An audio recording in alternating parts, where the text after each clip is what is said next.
આપણામાં એક કહેવત છે કે અમુક ડોહાડોહી છે ને એને લખણે હેરાન થાય. એમાંનો આ ટ્રમ્પ એક છે.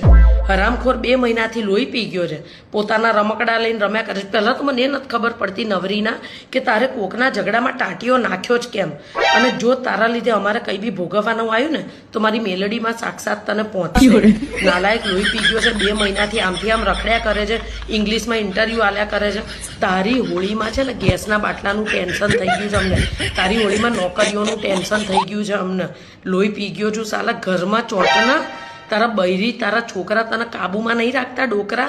અને જો બીજી વસ્તુ આજે સાંજે 8 વાગે આવીને મોદીજીએ જો અમને કંઈ બી કીધું ને કે તકલીફ છે તો તું મરી ગયો છું યાદ રાખજે.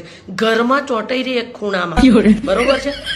યોગા કરીએ છીએ કેમ કે સારું જીવી શકાય, સ્વસ્થ જીવાય. ખાવાનું છોડી દીધું છે ખાંડ ને બધું કેમ કે લાંબુ જીવાય. અને તું નવરીના ટ્રેક્ટર લઈને મારી જિંદગીની વાહે પડી ગયો છું. તારી એવી લેવલની પથારી ફાડશે ને ગુજરાતીઓ એટલે તું સીધો મરી જજે. બરોબર છે. ઉધારના ઝઘડા લઈશ નહીં. ઘરમાં ચોંટજે નવરીના. આઈને ઇંગ્લિશમાં યે કરીને લોહી પી ગયો છે.